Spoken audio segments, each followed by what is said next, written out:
Asociación Hispana de Profesionales de la Salud. También bienvenidas a todos los participantes.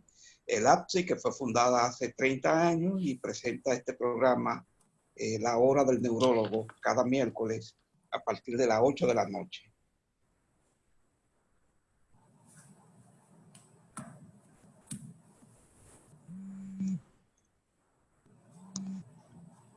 Tuyo. Sí, nuestra asociación fue incorporada en la ciudad de Nueva York y agrupa todo lo que es profesionales de la salud, médicos, enfermeras, odontólogos, psicólogos, laboratoristas, enfermeras y sobre todo estudiantes también de medicina, estudiantes de enfermería, pueden ser miembros de nuestra institución. En pocos momentos vamos a comenzar. Le quiero recordar a todos ustedes, para los que no conocen al doctor Carlos William, él ha escrito 2 libros, parte de los títulos están aquí, están disponibles en Amazon. Uno de ellos creo que ya está agotado, que es el primero que está con la flecha verde, y el otro es el último, que se llama El médico en mí, que fue publicado el año pasado en la República Dominicana y aquí en Estados Unidos. El que quiera conocer un poquito más de la vida del doctor Carlos William, que es el que nos ayuda con este programa de La Hora del Neurólogo, su historia desde su formación en la Universidad Autónoma de Santo Domingo, su salida para Francia, su experiencia en Washington, su experiencia en Virginia con los pacientes, sobre todo pacientes en estado terminal, pacientes que han fallecido, toda esa experiencia que ha tenido con lo que es ese contacto con sus pacientes en el área de neurología, pueden conocerlo a través de esta historia y de sus libros que están ya disponibles en Amazon. Brevemente les quiero decir a los que están entrando por primera vez y que tienen consultas, tienen programas que estamos ya anunciando, aceptar anuncios para esta plataforma en la cual ofrecemos la oportunidad de ser mencionado 2 veces dentro del programa. Va a ser publicado en YouTube, será publicado en nuestra página web y además contemplará la posibilidad de en todos nuestros eventos ser mencionado. Les recordamos que esta asociación ofrece congresos médicos, ofrece ferias de la salud. Ahora todo ha cambiado con la pandemia, pero tan pronto se restablezca la crisis, pues vamos a volver a los que no conocen nuestra asociación. Aquí están los profesionales que pueden ser miembros. Todo el área de la salud, incluyendo farmacéuticos, bioanalistas. Tenemos ya varios programas establecidos. Este uno que se ofrece los sábados a las 5 de la tarde, que está dedicado a salud, pero también ofrece oportunidades de empleo, de entrenamiento para los nuevos inmigrantes que llegan a Estados Unidos, pueden conseguir trabajo. Básicamente es el enfoque. Estos son los invitados que estuvieron la semana pasada. La legisladora dominicana de San Juan, Claribel Martínez Marmolejo, y la doctora Valdés, Rosalna Valdés, que habló la semana pasada. El próximo programa va a ser este sábado, julio 18. Están todos invitados también a entrar ahí. Nuestra asociación, su función básica es incorporar a los profesionales de la salud y ayudarlos a insertarse al sistema de salud aquí en Estados Unidos. Como ya dijimos, aceptamos todo lo que es la salud, incluyendo los estudiantes de medicina, estudiantes de enfermería. Sus valores están ahí y entre ellos la honestidad, la integridad, pero hay un servicio que se le ha agregado por más de 28 años y es el servicio a la comunidad. Y lo hacemos a través de la Feria de la Salud, donde ya hemos organizado más de 175 ferias en diferentes estados y más de 150,000 pacientes atendidos, salvando vidas. Y ofrecemos certificaciones cortas, los que están aprobando sus exámenes, a los médicos, a las enfermeras, que ahora se están ofreciendo online, que pueden registrarse con nosotros y con eso pueden conseguir trabajo y asegurar su empleo en Estados Unidos. Eso es parte de eso. Del programa que ya lo mencionamos, este programa está dedicado a trabajo y a orientación, es decir, que cada sábado usted tendrá la oportunidad de conocer oportunidades de trabajo. Este es el equipo de los miembros de la directiva: doctor Williams, Julia Bello, Leonor, doctora Rodríguez, doctor David y la licenciada Milagro Retón. Si usted se convierte en miembro de una institución, pues va a recibir una historia de 30 años de servicio, va a recibir una identificación recomendaciones de trabajo, descuentos para los eventos internacionales o congresos nuestros y un sinnúmero más de beneficios que ahora no tenemos el tiempo para ustedes. Y la forma de pagar, aquí está también ahí. Para hacerse miembro solamente tiene un costo de $100 y enviar una foto digital y una copia de su título. Por estas vías que ya ustedes la conocen, PayPal o por correo. Antes de comenzar, vamos a dar paso a nuestro primer invitado. Recordar poner en silencio su micrófono. Déjame introducirlo. Sí, un segundito, doctor. Puede escribir su pregunta, puede levantar su mano, como se indica ahí, y si tiene perro, por favor, retíralo, porque hemos tenido algunas conferencias que se oye sonido de perro. Una cita de un gran poeta, premio Nobel de literatura, ahí está con ustedes. Así que vamos a dar paso, presentando un audio de nuestra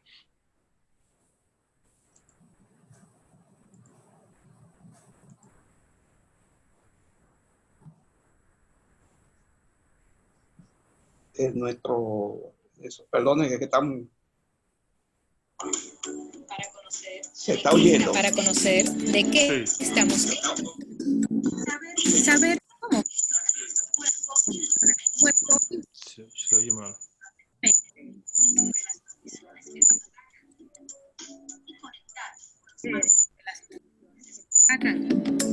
Y conectar con los más descubrimientos de la ciencia para vivir de forma óptima. Es tiempo de Hora del Neurólogo con el doctor Carlos Augusto.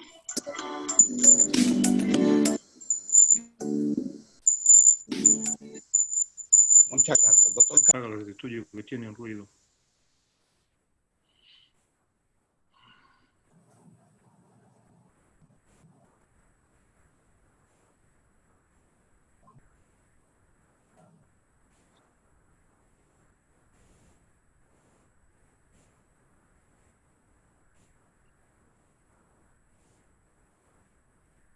Hello.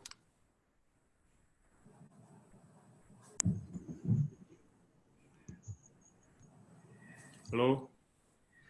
Adelante. Ok. Te me fuiste completamente. ¿Estamos conectados con audio? Estamos conectados. Doctor Los Santos, ¿puede conectar su conferencia, doctor? Puede conectar su conferencia, doctor Santos. Y doctor, ¿puede hablar, doctor Williams? Sí.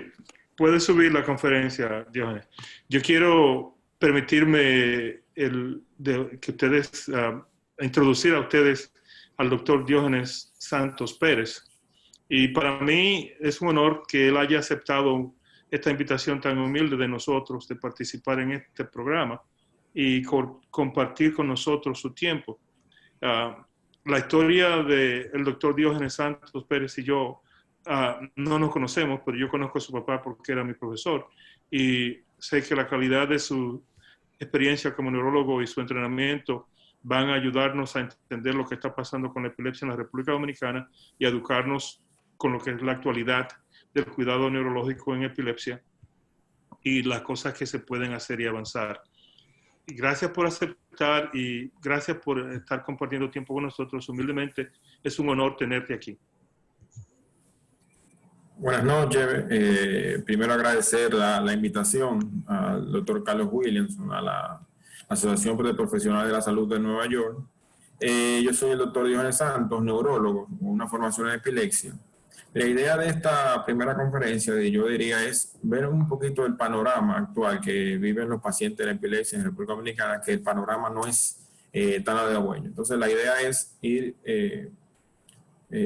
paso por paso, los pasos que hay que hacer para uno tener un buen diagnóstico de epilepsia y paralelamente iremos comentando las trabas que tenemos para llegar a un buen diagnóstico en algunas ocasiones.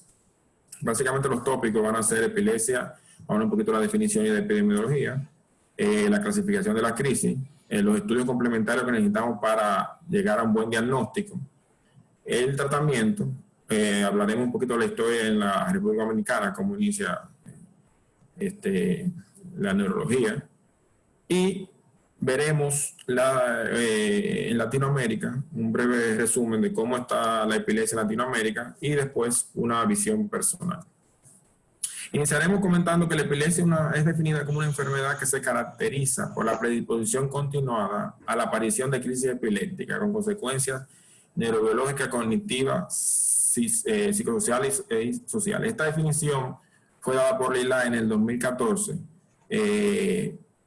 bajo un consenso de todos los neurólogos y epileptólogos pertenecientes a ella para tener claro qué definición sirve y hacia dónde vamos. Ahora bien, para uno decir o catalogar a un paciente con epilepsia, debemos de tener lo que se llama la definición operativa. En el primer lugar, tenemos que al menos 2 crisis no provocadas reflejan de mayor de 24 horas.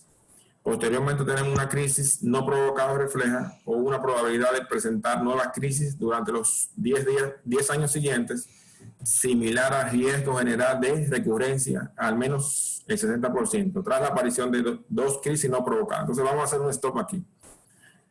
Porque esta parte ha creado un poquito de confusión, porque hablamos de números y eso podría entenderse como un poquito subjetivo, o sea, una primera crisis y mayor al 60%. Incluso en los neurólogos que nos dedicamos a esto a veces nos crea la duda, porque la primera capa está clara, 2 crisis no provocadas refleja, ya eso es, podríamos catalogar al paciente con diagnóstico de epilepsia. Ahora bien, ¿qué se ha visto? Cuando hablamos del 60%, se sabe que un paciente que tiene una primera crisis convulsiva, los estudios hablan de una recurrencia de un 30 a un 40%. Por eso dice esa definición operativa que no es necesario ponerle tratamiento. Ahora, ¿cuándo hablamos de un 60%? Tal vez un paciente que tiene alguna de las patologías, como tenga una primera crisis y tenga algún trauma importante, un hematoma intraparenquimatoso, o que tenga algún evento vascular, ya esos son de los pacientes, o un tumor cerebral, son de los pacientes que tienen ya mayor predisposición a tener una crisis convulsiva y por eso ya cae dentro de la definición de epilepsia. Y el tercer acápite, un diagnóstico de un síndrome de epilepsia. Ahora bien, la Organización Mundial de la Salud hace varios años viene comentando y recalcando que se calcula que un 0.5% de la población mundial padece de epilepsia, haciendo el hincapié de que 2/3 de los pacientes de epilepsia se encuentran en países de vía de desarrollo, o sea, países como República Dominicana. Eso se debe a múltiples factores, a la falta de médicos, una cantidad de médicos que pueda dar soporte a la población, también a la falta de medicamentos, a la falta de medios diagnósticos que tengamos para poder, tratar y medicar y curar en ciertos casos la epilepsia. Entonces, tenemos en nuestros países la mayor cantidad de epilépticos. Entonces se habla que una tercera parte no reciben un tratamiento, no reciben el tratamiento que necesitan, esto aumentando el riesgo de muerte prematura y una vida dominada por la depresión. Sabemos que dentro de las comorbilidades más frecuentes de la epilepsia, uno de ellos es la depresión, aparte del estigma social que puede presentar esta enfermedad. Sabemos hoy en día que lamentablemente nuestros pacientes sufren ese estigma y aquí, al no haber, que vamos a comentar un poquito más adelante, una ley que los proteja, entonces muchas veces son relegados, no le dan trabajo o son sacados de sus trabajos. Ahora bien, se ha visto que hay una mayor incidencia en los niños. O sea, los grandes picos de epilepsia son los niños y los adultos. Se habla que en los lactantes hay una incidencia de un 100 a un 233 por 100.000 habitantes.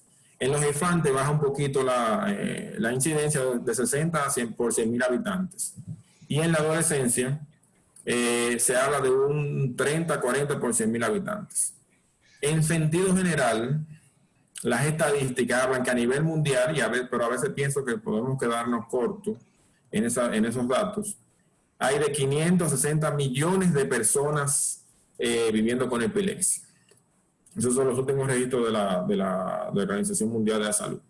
Ahora bien, en Europa se habla de que puede afectar a un 0.7% de la población. Hay aproximadamente 6 millones de habitantes que sufren de epilepsia, con 300.000 casos nuevos anuales y una incidencia mundial de un 44 por 100.000 habitantes. Ahora bien, ¿qué se ha visto? Que la expectativa de vida es reducida de 2 a 10 años y una mortalidad 2 o 3 veces mayor que la población general. Los pacientes con epilepsia, y más los epilepsias refractarias, tienen mayor posibilidad de sufrir una muerte o prematura o una muerte súbita, lo que nosotros llamamos SUDEP. Aparte de las comorbilidades psiquiátricas, que son muy comunes, se habla de un 30 o 50% de los pacientes que pueden sufrir depresión, ansiedad, psicosis, entre otras cosas. La Organización Mundial de la Salud toma la epilepsia como la segunda enfermedad neurológica en prevalencia y en años de vida, potencialmente perdidos o vividos con discapacidad. Ahora bien, en República Dominicana lamentablemente no tenemos registro de casi nada. Ahora bien, tomando en cuenta que la Organización Mundial dice que hay un 0.5% de la población aproximadamente que pudiera tener epilepsia, nosotros calculamos con el censo del 2010, que es el último censo que se realizó, que teníamos 9.445.000 habitantes, estimamos que hay entre 200.000 y 300.000 epilépticos, pero hasta donde tenemos conocimiento no hay una cifra, o sea, no contamos con cifras reales como tal. Muchos casos en poblaciones en la periferia tal vez están subdiagnosticados, aunque hoy en día el país cuenta con muy buenos neurólogos y cada día hay más neurólogos formados acá como nosotros decimos, en el patio y externo, pero todavía es posible que en los pueblos de la frontera no exista tantos neurólogos o las consultas sean muy precarias y es probable que muchos diagnósticos de epilepsia no se hayan completado. Ahora bien, ¿cuándo hablamos de que la epilepsia está resuelta? Se considera que la epilepsia está resuelta en los sujetos con un síndrome epiléptico dependiente de la edad, que han superado la edad correspondiente. Estos síndromes epilépticos generalmente son el síndrome electroclínico, generalmente la epilepsia rolándica puede ser uno, así sucesivamente. Y en aquellos que se han mantenido sin crisis en los últimos 10 años, sin haber tomado medicación antiepiléptica al menos 5 años. Uso esta definición porque es muy frecuente que el paciente te comente, doctor, después tiene 1 o 2 años, doctor, ¿puedo dejarle el tratamiento? En la práctica, aunque esta definición dada por Lila en el 2014 es la real, nosotros en la práctica muchas veces, y algunas guías de otros países del primer mundo, como la guía del Reino Unido, la misma guía española, te hablan de que después tú tienes 2 o 3 años sin crisis, tú pudieras, dependiendo, claro, la etiología y el tipo de epilepsia, uno pudiera ir disminuyendo un poquito el tratamiento, ya que sabemos que los fármacos antiepilépticos todos tienen efectos adversos, entre ellos que aumentan la depresión, los trastornos psiquiátricos y los trastornos cognitivos.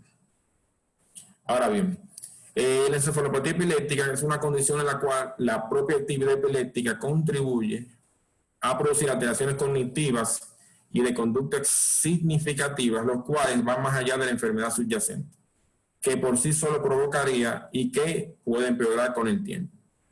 Pongo esta definición porque veremos más adelante, o sea, yo menciono ahí las principales encefalopatías epilépticas, generalmente son en niños, son epilepsias que son de difícil control, que tienen un retraso en el neurodesarrollo y lamentablemente este sí es un grupo que el pronóstico va a ser muy reservado, generalmente son de causa estructural y eliminar el tratamiento sería muy difícil.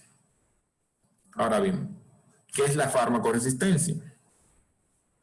La farmacoresistencia es el fracaso del control de la crisis después del tratamiento con 2 esquemas antiepilépticos debidamente elegidos y bien tolerados para lograr una remisión mantenida de la crisis.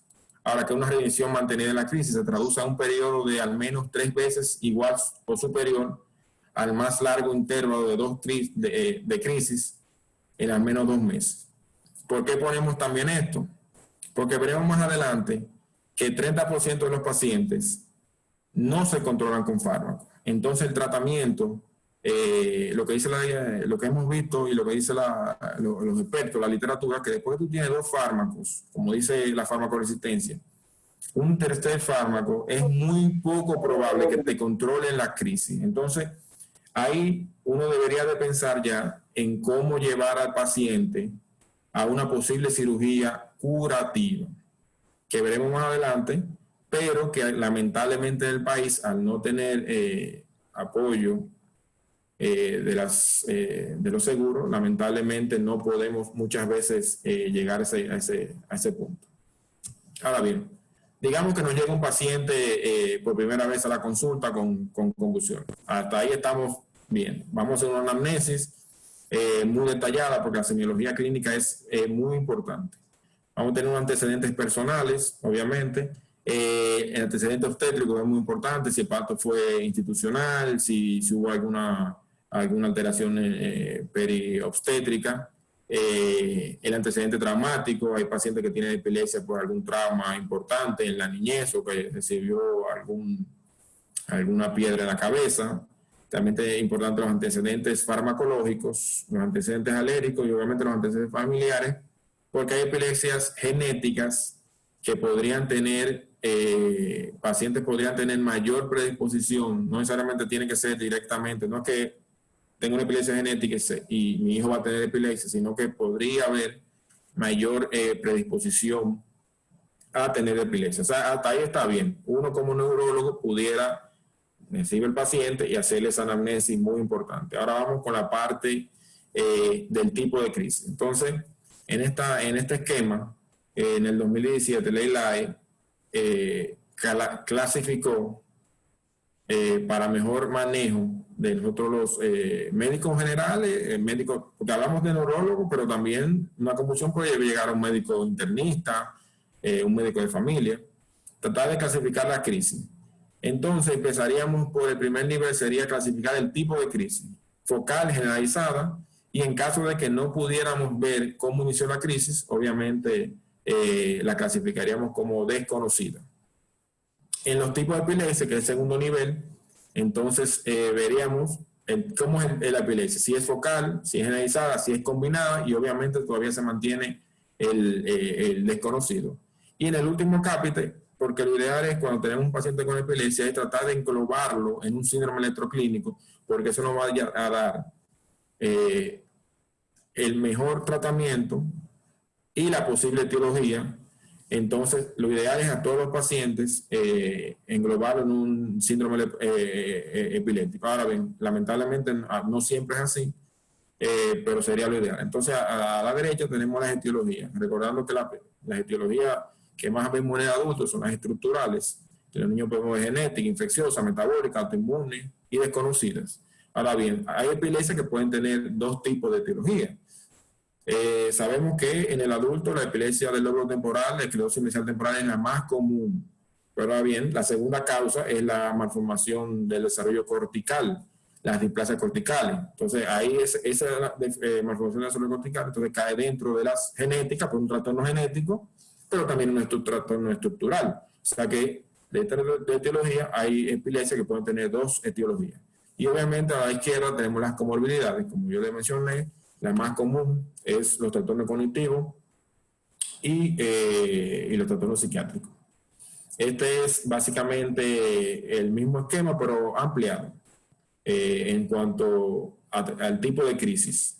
Si es motora o no motor, entonces si es con arresto del estado de conciencia, si no es con arresto del estado de conciencia, también está la generalizada y están las de inicio desconocido y las inclasificables. Ahora bien, seguimos, nos llega el paciente, ya la clasificamos en el tipo de crisis. Digamos que una epilepsia focal, estructural, vamos a estudiar al paciente.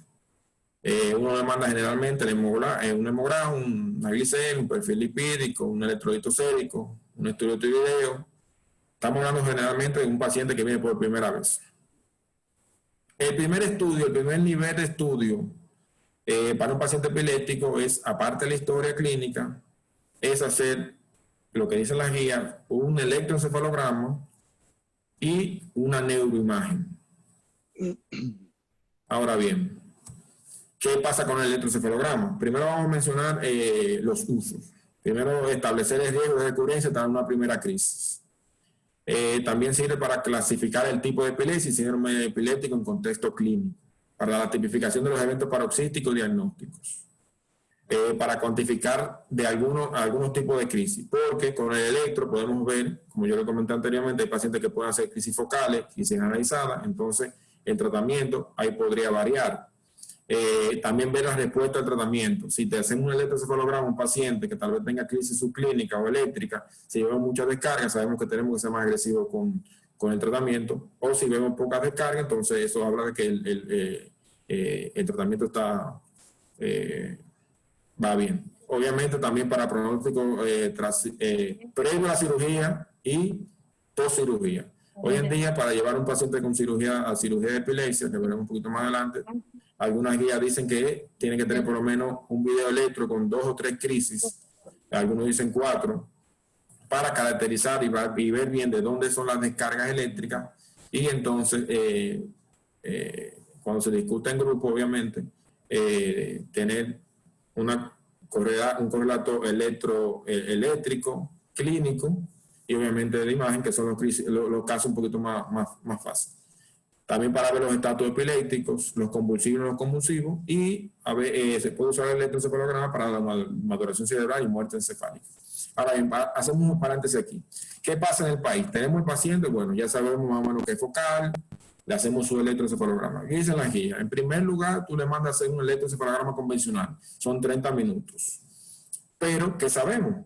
Que solamente el 20-25% de los pacientes con electroconvencionales te va a dar un electropositivo. Por eso, hacia el futuro, lo que se prevé es que a todos los pacientes, o a la mayoría de los pacientes, se use más el video electroencefalograma, que es el electro más el video, pero obviamente mucho más prolongado.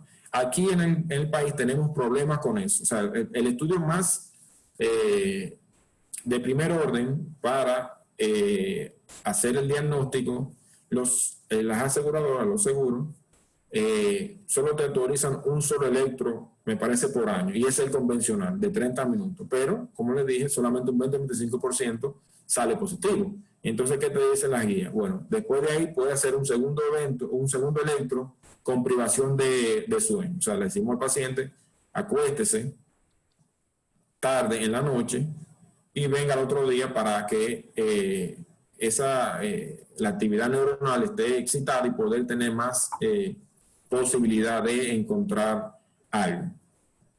Digamos que el seguro se lo acepta. Hacemos el segundo electro. Aumenta un poquito mayor la probabilidad, siempre recordando que los electros tenemos mayor probabilidad de encontrar alguna descarga cuando más cerca es de la crisis. O sea, tengo un paciente que tiene una crisis hoy, en teoría, tenemos una posibilidad, si le hacemos el electro agudo, que si lo hacemos en 2 o 3 semanas. Digamos que el seguro lo aceptó. Tenemos 2 electros, pero están normales, pero obviamente yo tengo que determinar, porque tal vez no tengo, obviamente, se me olvidó decir, el diagnóstico de epilepsia siempre va a ser clínico.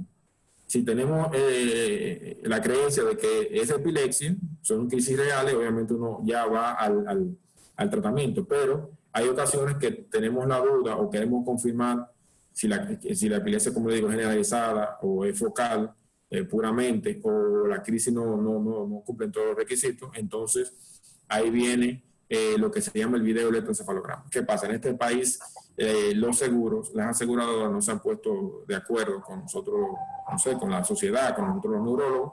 Entonces la primera traba que tenemos ahí para el estudio de los pacientes.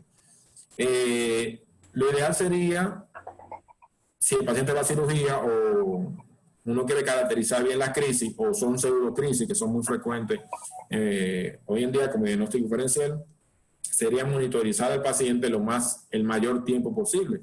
Pero lamentablemente carecemos de de ese servicio por parte de la aseguradora, entonces el paciente incurre en un gasto propio, entonces sabemos que eso limita bastante el poder estudiar bien al paciente, porque si yo tengo un paciente, a mí lo que me gustaría es ingresarlo en un centro y poder hacer un monitoreo por lo menos de 24 horas, un ejemplo, ya sea si va para cirugía o ya sea si va para algún otro proceso, pero cuando el paciente tiene que incurrir en un gasto que muchas veces no tiene por el tal vez adquisitivo de la mayoría de la población, entonces ahí ya tenemos la primera traba de cómo estudiar bien al paciente. Pero digamos, bueno, que encontramos, como dice el teletro, punta en la región frontal derecha. Ya tenemos el diagnóstico definitivo. El paciente se hace un poquito refractario, pero bueno, vamos a mandar a hacer la resonancia. En una primera crisis, siempre la neuroimagen, que está indicada para el estudio de las epilepsias, es la resonancia magnética por imagen. Se dice que el mínimo tiene que ser un resonador de 1.5 Tesla para tú poder estudiar bien un paciente. Ahora bien, aquí gracias a Dios contamos con muy poco, pero contamos con resonadores de 1.5 y 3 Tesla, pero no es la mayoría. A veces vemos pacientes que lo están llevando otros colegas, entonces le hacen resonancia de 0.23 Tesla o menos de 1.5, para que no entendamos, entonces salen normales. Entonces, lamentablemente, el paciente sigue haciendo crisis. Es muy probable que tal vez tenga alguna lesioncita muy pequeña que no se vea en esos estudios. Entonces, eso es otra limitante que tenemos. Contamos con los equipos, pero no existe muchos en el país, entonces nos limita un poquito con el flujo. Ahora bien, en una primera crisis, obviamente indicamos la tomografía cuando pensamos que es algo agudo, pero en sentido general, si la crisis de inicio focal, el paciente mayor de 40 años, si tiene un déficit focal nuevo, un trauma craneal reciente, una cefalea persistente, un tratamiento con anticoagulante o sospecha de inmunosupresión, en una primera crisis tiene indicación de neuroimagen.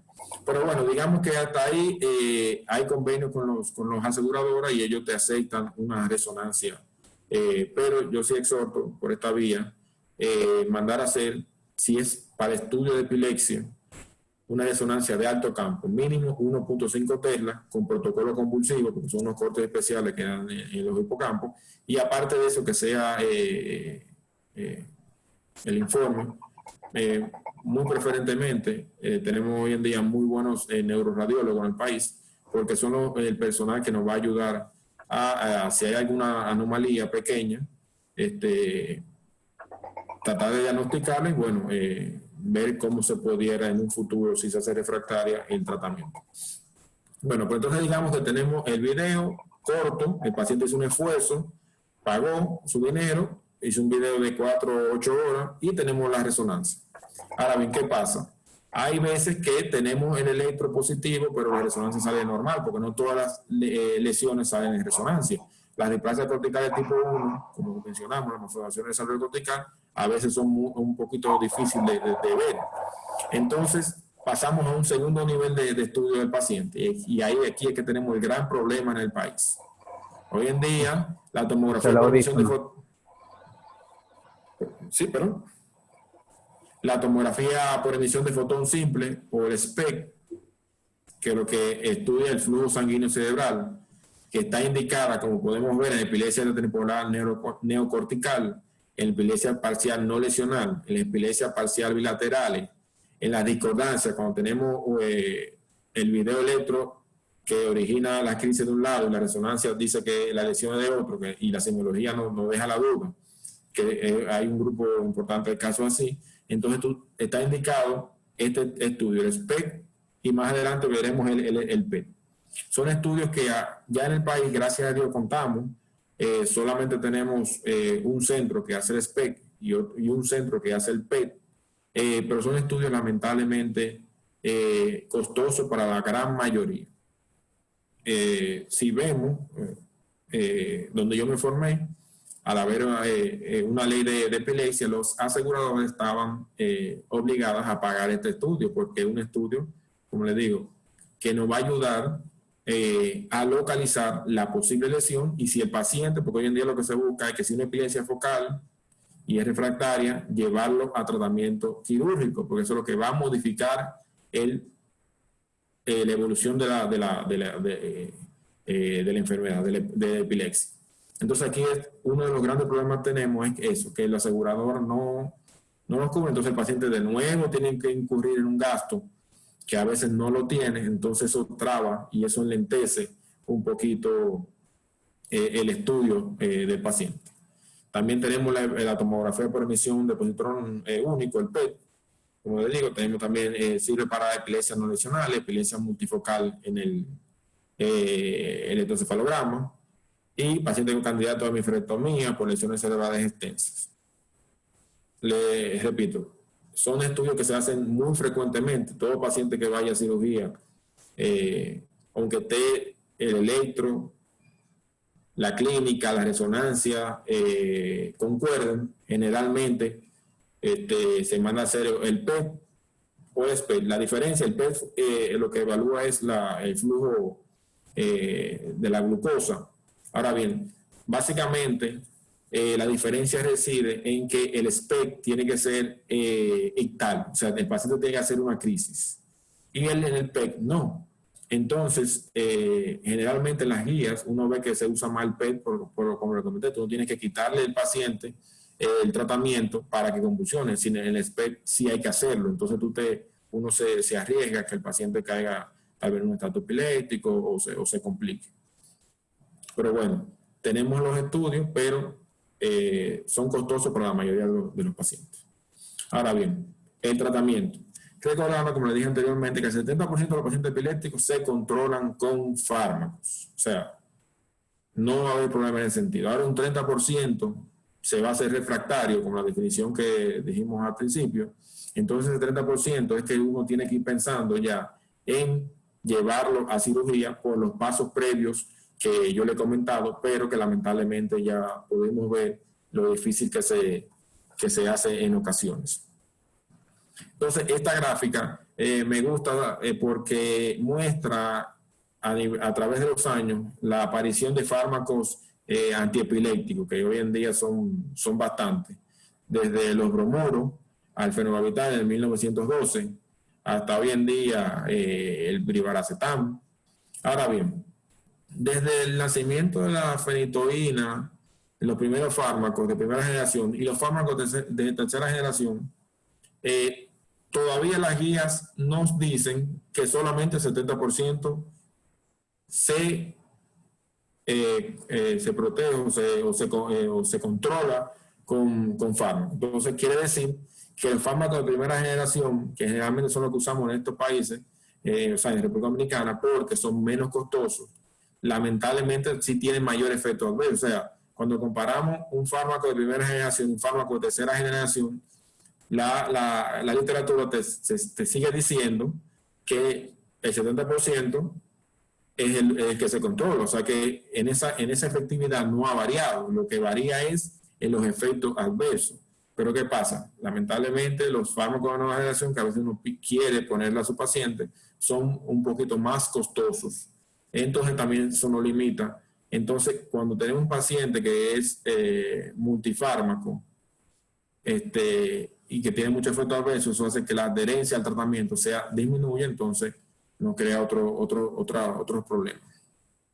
Ahora bien, en el país, yo quise hacer esta gráfica para recordar un poquito los medicamentos que sí tenemos en el país. Para epilepsias focales podríamos decir que tenemos la cetosolamida, la carbamazepina, la benzodiazepina, la difedinidantoína, el fenobarbital, la gabapentina, la pregabalina, la lacosamida, la carbazepina y la eslicarbazepina. Para epilepsia generalizada o de inicio indeterminado, si no sabemos si es focal o generalizada, uno empieza con este tipo de medicamentos. Tenemos el ácido valproico, el topiramato, la lamotrigina, el levetiracetam y el perampanel. Ahora bien, carecemos de muchos fármacos, pero entre ellos puse aquí los más comunes, como la vigabatrina, que se usa en el síndrome de West, que es una encefalopatía epiléptica muy frecuente en el primer año de vida. Lamentablemente, hasta donde tengo conocimiento, no carecemos de este medicamento. Sí tenemos pacientes que sí lo importan, o de España, o de Estados Unidos, pero bueno, para la esclerosis tuberosa es el medicamento 1A, incluso hay pacientes que duran años tomándolo, incluso en la vida adulta. Tiripentol, que sirve para el síndrome de Dravet, tampoco carecemos de ese medicamento, y el Vivaracetán, que es el hermano mayor, diríamos, del levetiracetam, es una molécula prometedora en la cual se ha visto que tiene menores efectos adversos que el levetiracetam, sabiendo que el levetiracetam es un excelente fármaco, pero causan algunos trastornos de irritabilidad en el niño y cognitivos y de depresión y psiquiátricos. Ahora bien, quise poner esta foto de la guía de Gran Bretaña, que salió en el 2019, la NICE, que es una guía bastante importante a nivel mundial, en este punto, en el que el valproato, que fue un medicamento, que es un medicamento excelente, tenemos que tener cuidado con el uso de mujeres en edad fértil. Lo comento porque vemos en la práctica diaria pacientes jóvenes en edad fértil que usan el valproato. Entonces, lo ideal sería no utilizarlas en ellas, salvo que solo sea el único tratamiento que controle la crisis y obviamente que esté bajo un buen programa de fertilidad o de infertilidad sería. Como digo, hago este hincapié porque se usa mucho, indistintamente, tal vez, pero es muy teratogénico, aparte que causa hirsutismo, alopecia, ovario poliquístico. Entonces, en mujeres, aumento de peso, recomendamos no usarlo.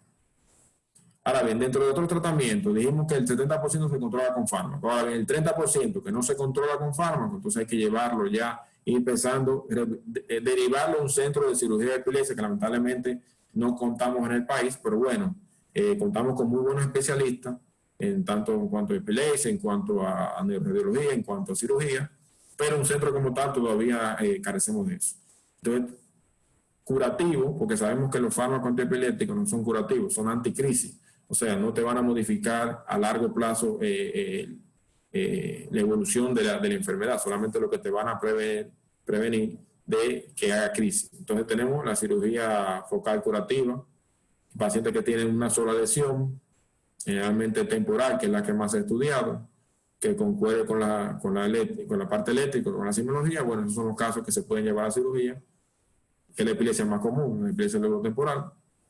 Pero bueno, tenemos del otro lado la cirugía paliativa, como la callosotomía, la hemisferectomía, la lobotomía, el estimulador del nervio vago, que son tratamientos, el DBS, Deep Brain Stimulation, la dieta cetógena y el cannabis, son tratamientos para cirugías, para epilepsia refractaria que tal vez no cumplen los criterios de cirugía curativa, pero lamentablemente también tenemos ciertas limitaciones en cuanto a la accesibilidad del paciente a que lo cubran las aseguradoras, lo que hace un poco costoso el tratamiento y da el traste con el no tratamiento a tiempo. Y se ha visto que mientras más rápido tú operes un paciente, lo ideal, lo que dice la literatura, es que tú, después de 2 años, si no se controla con fármacos, tú lo lleves a cirugía curativa. Ahora bien, lo que se ve normalmente acá es que los pacientes duran 20, 30 años antes de llevarlo a cirugía, los pocos casos o los casos que se han llevado a cirugía, entonces ya la efectividad de la cirugía no es la misma. Ahora bien, en esta parte hablaremos un poquito, como hablamos de los tópicos que al principio, de la historia un poquito de la neurología en sentido general, más bien, en República Dominicana. Esto es más de manera anecdótica, esto lo conseguimos a través de historias que nos dijeron y obviamente parte del internet. Se dice que antes de los años 50 los pacientes eran manejados por médicos generalistas que no tenían mucho conocimiento de la enfermedad. En esa época no había ningún neurólogo. Ya aquí en el país había fenobarbital y fenitoína, entonces más o menos muchos pacientes que hacían crisis se medicaban con fenitoína y fenobarbital, pero es probable que algún paciente que hizo tal vez en algún momento algún síncope o algún diagnóstico diferencial fue catalogado como epilepsia por la falta tal vez de conocimiento. Ahora bien, en el 1957 tenemos, llega el profesor Mario Tolentino Dipp, que se formó en Inglaterra, el cual es el primer neurólogo, sí, el papá de la neurología, y en el 1982 forma la residencia de neurología en El Salvador B. Gutiérrez.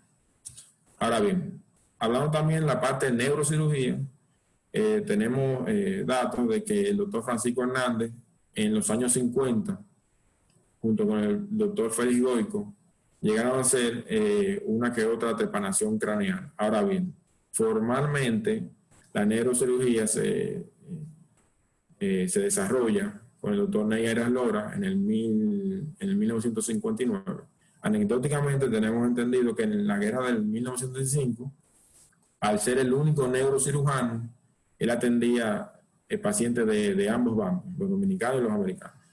En 1936 se funda la residencia de neurocirugía del Hospital Salvador B. Gutiérrez y posteriormente surgen los otros grandes neurocirujanos, como el doctor José Joaquín Pollo Herrera, el doctor Efraín Iturbide, y en los años 70, 80 el doctor Osvaldo Mateo se forma la residencia de neurocirugía en el Hospital Darío Contreras. Ahora bien, actualmente contamos, estos son datos no tan exactos porque no encontramos registro, pero se dice que contamos con alrededor de 70 tomografías y 40 resonancias magnéticas, recordando que la mayoría son de bajo campo y no nos ayudan para el estudio de pacientes con epilepsia. La resonancia ideal para pacientes con epilepsia debe ser, recordando, de 1.5 Tesla para arriba. Contamos con el SPECT cerebral y el PET. Hoy en día existen neurólogos y algunos epileptólogos que trabajan con pacientes con posibilidad de llegar a un diagnóstico más certero. Tenemos muy buenos especialistas, muy buenos neurólogos, porque esto es un problema de epileptólogos, es un problema de sentido general, porque la segunda causa de consulta en neurología es un tema que nos atañe a todos, tanto neurólogos como epileptólogos, como repito, médicos familiares, a todo el médico internista. Todos podemos en algún momento llegar a ver un paciente epiléptico. Entonces, datos de la Sociedad Dominicana de Neurología y Neurocirugía hablan que hay 130 neurólogos actualmente, entre neurólogos y neuropediatras, y aproximadamente 79 neurocirujanos. Ahora bien, a pesar de todo ello, nuestro país no dispone de un sistema de salud que apoye iniciativas para el tratamiento médico y quirúrgico de las epilepsias. La mayoría de los casos de cirugía no tienen esta ayuda esencial para poder resolver y por lo tanto necesita una ley que incluya la epilepsia como una enfermedad prioritaria, tal y como existe en países de la región como Chile, Brasil, Argentina y Colombia.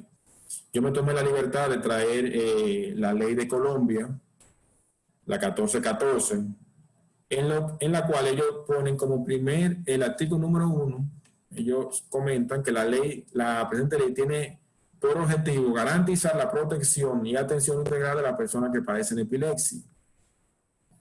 Entonces, el artículo 3, ellos hablan de la prohibición a toda persona natural o jurídica que realice o propicie cualquier acto discriminatorio en cualquiera de sus formas que con ocasión de su enfermedad se presente contra la persona que padezca de epilepsia. Entonces sabemos que aquí en el país, lamentablemente, repito, los pacientes con epilepsia son muy estigmatizados, entonces eso le crea bastante problema en cuanto a lo laboral, en cuanto a lo personal, en cuanto a lo psicológico. Entonces, ellos hablan también, que el artículo de que es muy importante, la Comisión de Regulación de Salud, el CRES, debería incluir los planes de beneficio de régimen contributivo y subsidiado, que es lo que esperamos que en algún momento aquí se pueda cumplir. Subsidio a la cobertura de la epilepsia mediante la adopción de guías y protocolos que prevean los procedimientos médicos, los procedimientos, medicamentos y demás servicios de salud que se requieran para el tratamiento de esta patología. Sabemos que hay pacientes que toman 2 o 3 fármacos, las aseguradoras, el régimen contributivo no los cubre, entonces lamentablemente tienen que hacer un gasto muy alto y eso hace que den al traste a veces con la poca adhesión al tratamiento y por ende la mayor cantidad de crisis. Ahora bien, para finalizar, tenemos fe que en el futuro próximo podamos dar una asistencia integral a los pacientes con epilepsia, que en pleno siglo XXI no tienen acceso a profesionales capacitados, medicamentos y sufren el estigma de la discriminación de la sociedad civil. Muchas gracias por la oportunidad y básicamente quería expresar ese punto de vista sobre la epilepsia. Muchas gracias. Muchas gracias, Diógenes, por tu excelente exposición. Y yo tengo el privilegio de que tú hablaste primero y hiciste todo lo que yo podía decir. Tú lo hiciste mejor que yo y te lo agradezco infinitamente. Solamente quiero remarcar unas cuantas cositas en relación a la historia de la neurología dominicana, porque como yo soy un poquito más viejo que tú, estaba presente en alguna de esas épocas. El doctor Mario Tolentino se estudió a la Salpêtrière en Francia. Sí, en Francia. Tu papá estudió en Marsella. Y nosotros tuvimos el privilegio de ser alumnos de esos dos brillantes de la neurología dominicana. Y como tú sabes, la integración de los neurocirujanos más tarde hizo que la condición de las neurociencias en República Dominicana se proyectara a lo que es hoy. Lamentablemente, tú estás confrontando una situación, por ejemplo, yo no sé, y quizás no se sabe todavía, la situación con relación al estado epiléptico por la falta de tecnología para hacer electroencefalogramas prolongados, para tenerlos disponibles en todos los hospitales estatales y privados. Lamentablemente, eso es un problema serio porque, como tú dices, debiera haber protección para la sociedad y los individuos, como tú sabes, en una unidad de cuidado intensivo que no responden, que están en un coma, un gran porcentaje de esos pacientes están en estado subclínico. Y si no se maneja el estado subclínico epiléptico, la condición médica no se resuelve. La mortalidad por el estado subclínico epiléptico es bien alta. Eso en el estado grave. Y en el estado crónico ambulatorio, por ejemplo, no solamente los fármacos, como tú mencionaste, la historia de la farmacología en la epilepsia, nosotros también disponemos, por ejemplo, de aparatos como el estimulador del nervio vago, como aparatos intracranianos y estimuladores, y también estimuladores profundos del cerebro, que pueden ayudar a manejar estas epilepsias difusas que son complicadas y difíciles de manejar con más de 2 o 3 medicamentos. Lamentablemente, algunas veces las personas no responden al tratamiento y eso hace que el problema sea serio.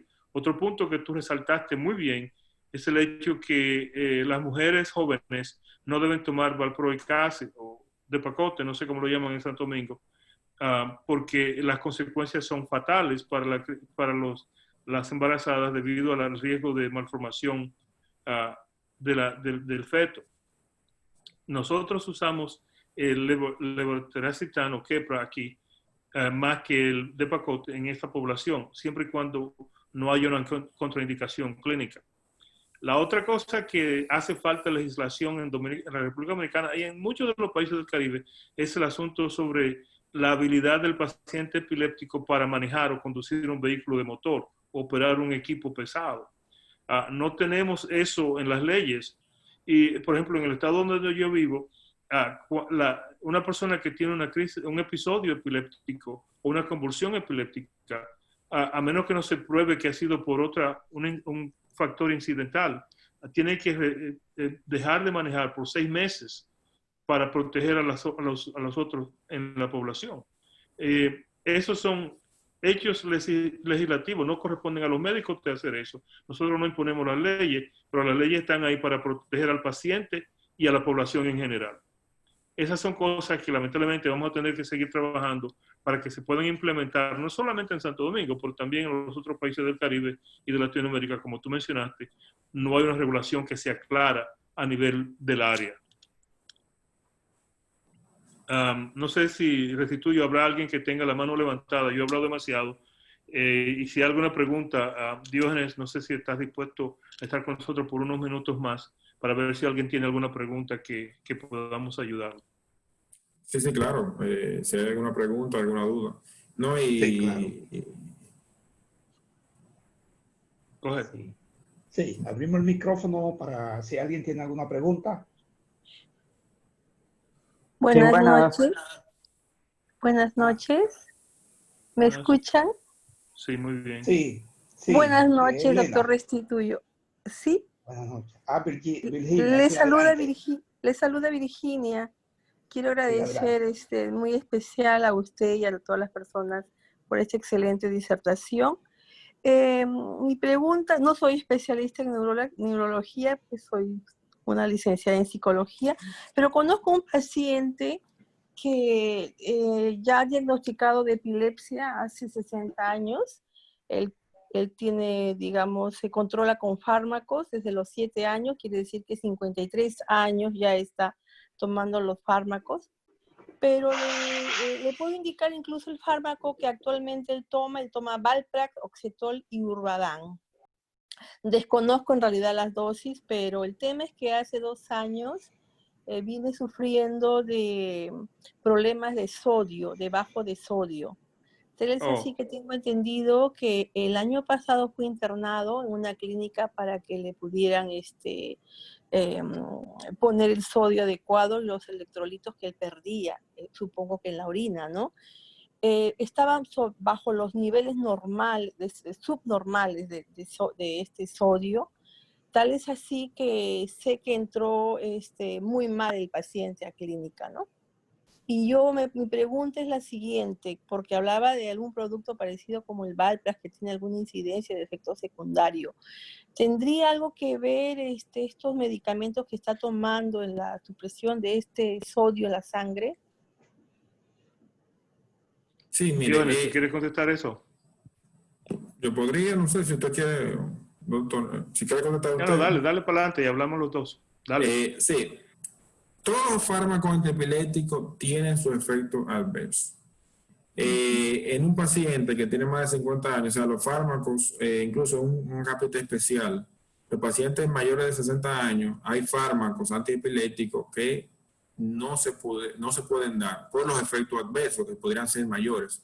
Ahora bien, en principio habría que ver de qué otras comorbilidades, si se fijan en la imagen que puse de la crisis, al lado izquierdo están las comorbilidades. Eso siempre hay que tenerlo pendiente, y más en pacientes que ya tiene más de 60 años. Habría que ver primero las comorbilidades de qué sufre el paciente y obviamente reestructurarle el tratamiento en base, porque tal vez lo que le funcionaba cuando él tenía, no sé, no escuché bien el tratamiento, nada más escuché el Urbadán, que es el Clobazam. Pero bueno. Perdón, doctor, él está tomando Valprax, Oxetol y Urbadán, que sé que toma solamente una en la noche. El resto no sé realmente la cantidad de dosis, pero bueno, su condición primaria, digamos, es de epilepsia, ¿no? Este tema que tiene con el bajo de sodio se ha iniciado hace 2 años recién. Sí. Desde precisamente cuando está tomando estas medicinas, por eso era mi pregunta. Sí. Tu pregunta está muy apropiada. Perdona que te interrumpa, pero por asunto del tiempo, te quiero decir que la mejor manera de aproximar, de analizar esa situación es que el médico o un médico especialista, sea el médico primario o un nefrólogo o el neurólogo, coja todas las medicinas que ese individuo está tomando, las analice y esté seguro de que esa persona no tiene una nefropatía o un problema primario que sea la causa, porque es posible que sea relacionada con los medicamentos que está tomando. Entonces, eso se maneja clínicamente, manejando el volumen de líquidos y controlando la cantidad de medicamentos y el asunto del nivel del sodio. Lamentablemente, hay medicamentos en epilepsia que producen bajo sodio. Y cuando el sodio está muy bajo, como se sabe, el sodio muy bajo también puede precipitar convulsiones. O sea que hay que manejar eso delicadamente. En esta conversación, sin saber exactamente cómo el paciente está tomando su medicamento y cuál medicamento está tomando, nosotros no podemos dar una respuesta específica a la situación. Sí, doctor, lo entiendo. Muchísimas Gracias. gracias por su respuesta. ¿Alguna otra pregunta? ¿Alguien más quiere hacer un Me comentario? gustaría hacerle una pregunta, si es posible. ¿Me Adelante, escuchan? Jesús. Sí, cómo Muy no. bien, muy Adelante, bien. Jesús. Bueno, Dios lo bendiga a Reading, todos. Pues, Pensilvania. sí, una pregunta para el doctor Diógenes Santos con relación a la epilepsia, ya que tuve un hermano que usó por varios años el medicamento fenobarbital, mencionó, me lo hizo recordar, muchas gracias. Entonces quiero saber si ese medicamento ya lo descontinuaron o no, porque es muy viejo. Eso es toda mi pregunta. Muy excelente pregunta. Mire, el fenobarbital, que nació en 1912, perdón, es un fármaco que todavía hoy en día en países en vía de desarrollo se sigue utilizando. Aunque las guías nuevas dicen que por los efectos adversos, sedativos y en la cognición, no debería, pero lamentablemente por el bajo costo se sigue utilizando. Nosotros tenemos en la práctica clínica muchos pacientes que tienen 40, 50 años, porque antes era un fármaco que se usaba bastante, y la verdad es que lo vemos con cierta frecuencia. Aquí en Dominicana se sigue vendiendo, y la verdad es que a veces incluso es muy difícil tú retirarle el fármaco. Entonces se dice que es más fácil, si el paciente está controlado y tiene mucho tiempo y no tiene crisis, no tiene algún efecto adverso, a veces uno lo que opta es más por dejarlo o disminuir obviamente las dosis, pero dejarle por lo menos, porque es muy difícil retirar. Pero que respondiendo a su pregunta, sí todavía existe, como le digo, un fármaco muy económico que, como diría el doctor Santa Gloria, él resuelve todavía, pero tiene mucho efecto adverso. Y las guías nuevas dicen que hay mejor evitar, pero se sigue usando. Muchas gracias. Ok, muy agradecido, gracias. Gracias, Jesús. Pregunta Tenemos por también, aquí. sí, Nieves Sosa, adelante. Buenas noches. Me perdí un poquito porque me han entrado unas cuantas llamadas. Buenas noches, Nieves Sosa de Filadelfia. Yo tengo un hermano que durante muchos años, inclusive a veces he buscado ayuda del doctor Restituyo, o sea, son algunos neurólogos en Nueva York. Él vive en la ciudad de Nueva York, pero él hace mucha resistencia a tomar la medicación, como en su mayoría los pacientes hacen resistencia a la medicina. Una vez pregunté que si esa medicación venía inyectada. Ahora mismo en la actualidad él está tomando levetiracetam, algo así. Tengo un pote aquí porque él lo bota la medicina y a mi madre se le esconde y la bota de la boca. Pregunta, ¿esa medicación puede venir inyectado? O posibilidades que escuché en su inicio hablar de cirugía. Creo que también vienen algunos relojes que controlan le envían al cerebro pequeños electroshocks y muchísimas maneras que hay. Pero me interesa más saber sobre la medicina si viene inyectada. Ok, Nieves, gracias. Diógenes, el Keppra o levetiracetam, que es la medicina que yo creo a la cual tú te estás refiriendo, viene en pastillas, viene líquido y viene como inyección. Endovenoso, sí. Endovenoso. El problema es que no es práctico. ¿Quién le va a hacer una inyección endovenosa a ese paciente en la casa todos los días? No tiene sentido hacer eso, porque no es práctico. Tendría que tener alguien que lo haga todos los días. Eso no me parece que funcione. Una persona que no toma sus medicinas por cualquier problema de comportamiento tiene que ser analizado o estudiado desde el punto de vista de la función mental e intelectual, ver qué es lo que está pasando, la razón por la cual la persona no está tomando el medicamento, tratar ese problema inicial de base y entonces tratar de que el paciente se vuelva compliant. Lamentablemente, los problemas mentales, intelectuales y psicológicos del paciente epiléptico son parte complementaria de la situación de la enfermedad y lamentablemente no hay una manera específica, sino que hay una manera individualizada de tratar esos problemas. Tenemos el doctor Williams, está levantando la mano el doctor Mauro Canario Lorenzo, vicerrector de investigación de la Universidad Autónoma de Santo Domingo. Doctor Canario, adelante. Déjeme poner Sí, adelante, Mauro. Un segundito. Creo que... Adelante, ahora. Creo que tiene el teléfono apagado. Déjeme... Dile que lo abra él mismo ya. Sí, lo puede abrir allá, Mauro.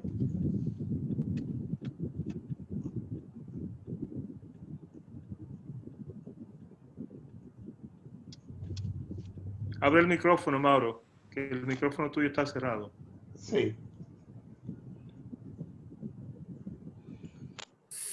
Que el paciente acepte su patología es muy importante para una buena Oye, adherencia ahí, del fármaco. Sí, sí, ya se oye. Adelante, Mauro. bueno, lo que le decía es que, bueno, además de felicitarlo a Diógenes Santos por esa brillantísima conferencia y a Laxi, resulta ciertamente muy lamentable que una enfermedad desde lo que data de los tiempos bíblicos, como es la epilepsia, todavía la población no tenga una cobertura de atención médica del más alto nivel que pueda resolver esos problemas, porque sabemos que en el país tenemos los especialistas muy bien formados, como es el caso del propio Santo Viloria, que ha formado toda una generación de médicos y se ha preocupado por hacer, incluso promover el buen diagnóstico y tratamiento de la sociedad de epilepsia. Pero fíjense ustedes, este es un país donde los accidentes de tránsito constituyen un problema epidemiológico de uno de los principales países con este problema. Los accidentes del neonato, los traumas autéticos, el mismo parto de la adolescencia, que donde estas pacientes muchas veces no han tenido controles adecuados, y las enfermedades infecciosas, que muchas de ellas por el desequilibrio hidroelectrolítico también pueden causar con convulsiones. Entonces, se puede dar el caso de que pacientes que tienen epilepsia no son diagnosticados, pero pacientes que no tienen epilepsia son diagnosticados de epilepsia, y las dos condiciones son muy malas porque esto tiene un impacto prácticamente en la vida de la persona. El estar utilizando ya fenobarbital todavía esta altera de juego, nada más que por el criterio de costo, eso es realmente muy lamentable.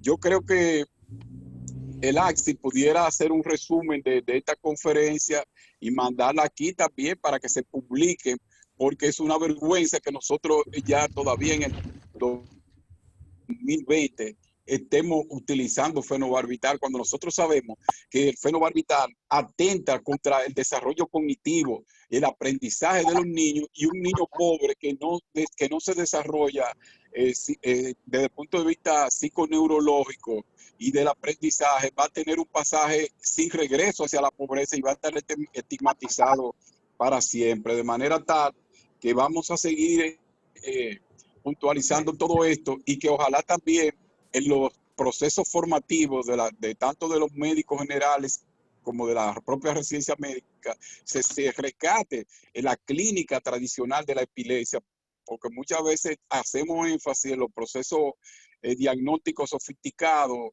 la tecnología diagnóstica, pero entonces descuidamos la clínica. O sea que felicidades a Laxi y también al doctor Diógenes Santos por la conferencia. Muchas gracias. Gracias al doctor Mauro Canal. Diógenes, si quiere comentar algo. No, que estamos de acuerdo que crear las condiciones para... Estoy de acuerdo con el comentario. Sí, cómo no. El doctor Eduardo Andrickson en Nueva York tiene una pregunta. Adelante, Eduardo.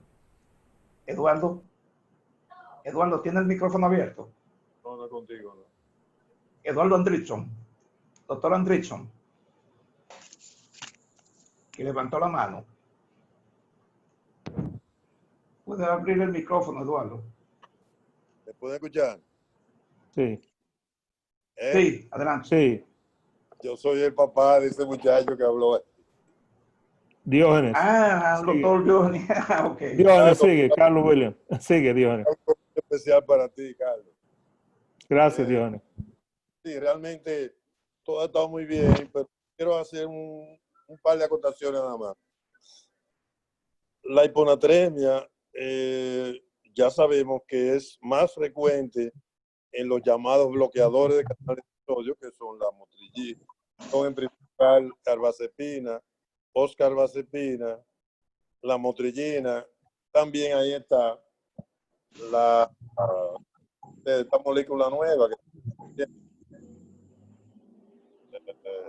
Ahora se me ha ido la onda. Bueno, esos son los principales medicamentos. Ahora, donde uno tiene que tener más cuidado con el uso de medicamentos en la persona que ya tiene más de 60 años, que además de tener la edad y puede tener alguna patología, sobre todo que toman diuréticos para la hipertensión y obviamente la cosamida es la otra.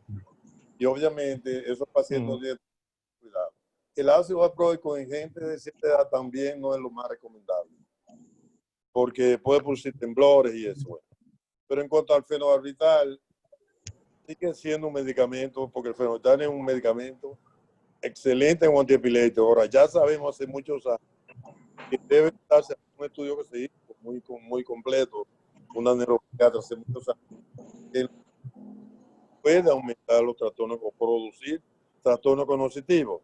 Y por eso en la edad escolar no se debe utilizar. Pero en los recién nacidos sigue siendo, Carlos, el mejor medicamento para convulsiones. Sí. En los recién nacidos. Y mi hijo lo sabe porque trabaja en el hospital de niños. Y obviamente el fenobarbital sigue siendo una herramienta para los pacientes.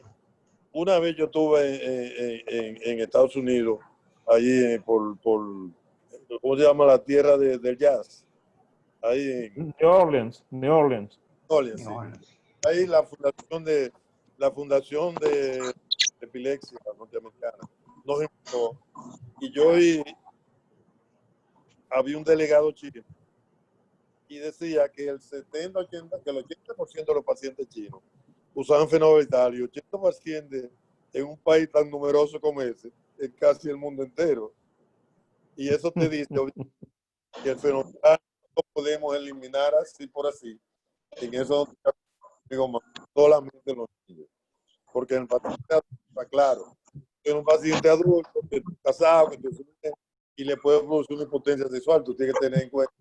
Si lo usa crónico de dolores articulares, dolores de cabeza, sigue siendo medicamento. Porque ¿qué es lo que se ha visto según el mismo hijo mío dice? Que los medicamentos no son más malos anticonvulsivantes. Es un problema de efectos secundarios. Si tú comparas el fenobarbital en epilepsia con levetiracetam, no vas a encontrar que hay diferencia. En cuanto a la de tal manera que mi querido hermano Mauro, el fenobarbital sigue siendo una herramienta en todos los países de desarrollo que no pueden comprar medicamentos caros y que siguen siendo no deben usar en edad escolar. Pero ha sido lo mejor que hay todavía para convulsiones recién nacidos. ¿De acuerdo? Gracias, Dios. Gracias, Dios. Sí, quiero... ¿Hay uno más? Sí, doctor Santos, si puede hacer un comentario. Han entrado varios neurólogos y miembros de la Sociedad Dominicana de Neurología y miembros de la Sociedad Dominicana contra la Epilepsia. Recientemente aquí en New Jersey, un joven dominicano de 17 años murió en la ciudad donde vivo y es epiléptico.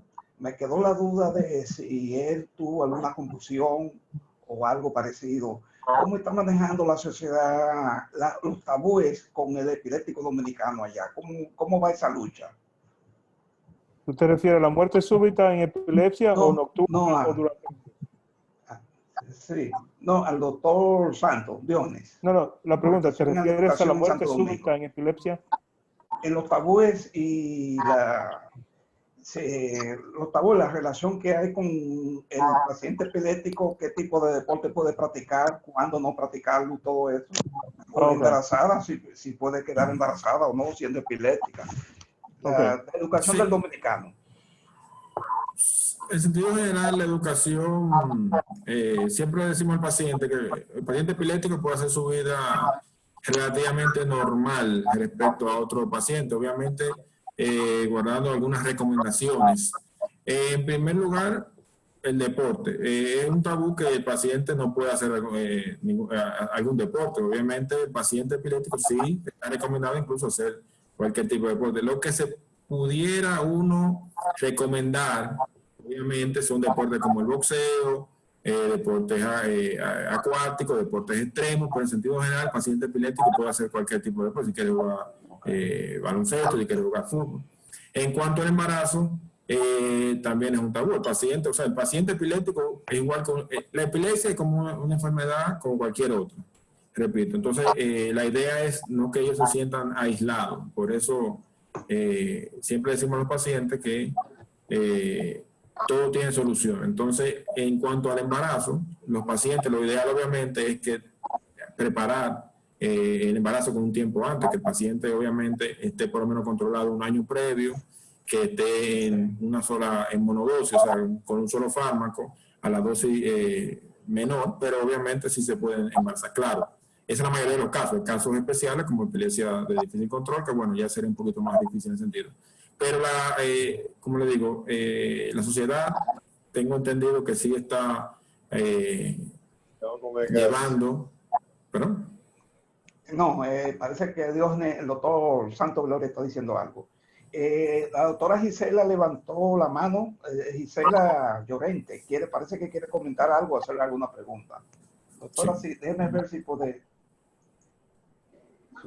Su micrófono no está abierto ya. Sí. Doctora Gisela.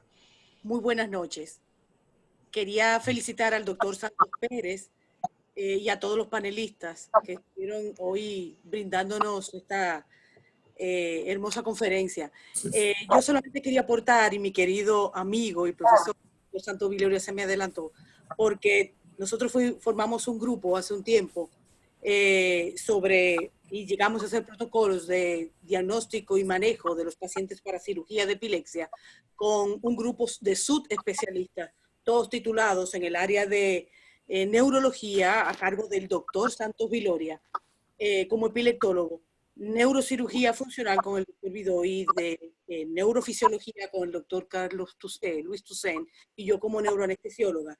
Pero aprendí a manejar muchos de los pacientes con hiponatremia y concuerdo totalmente con el doctor Santos Viloria, pero más allá de la carbamazepina y la oxacarbazepina está el ácido valproico. Nosotros tuvimos en alguna que otra ocasión pacientes que fueron de difícil manejo por la hiponatremia y no nos olvidemos que los pacientes epilépticos suelen sufrir de depresión y de ansiedad.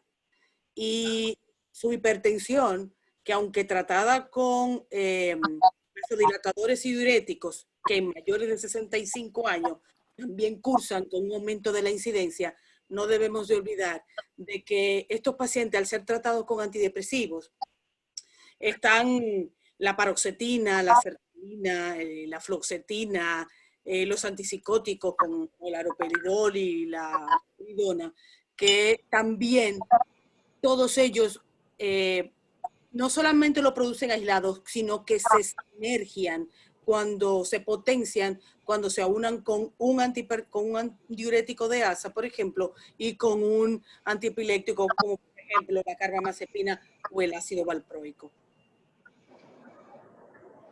Gracias, doctora. Muchas gracias.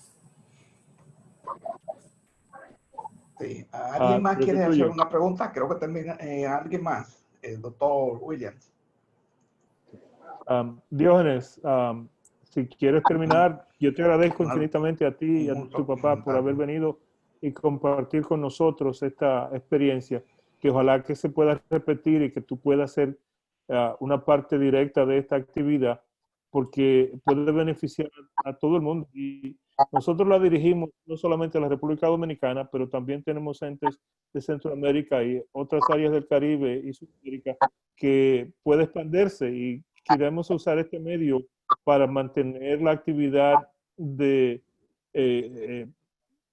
educación con relación a las enfermedades neurológicas que tienen mucho impacto en la sociedad donde vivimos y en los países pobres como los nuestros. Reiterándole, agradeciéndole la invitación a usted personalmente, doctor Carlos Williams, a la Sociedad Profesional de la Salud de Nueva York, recordando que el país tiene su capítulo de epilepsia, el Club de la Epilepsia, y tiene una subdivisión, podría decirse, que es la YES, que es los especialistas jóvenes en epilepsia, un subcapítulo de la ILAE. Entonces, pienso que aquí hay muy buenos especialistas en sentido general, muy buenos profesionales, lo que necesitamos es más ayuda, diríamos, gubernamental. Muchas gracias. Muchas Buenas gracias noches, a todos. Diógenes, gracias. Buenas Hasta noches. luego. Gracias, doctor Mauro, los demás, la doctora Espera y todos los participantes. Buenas noches.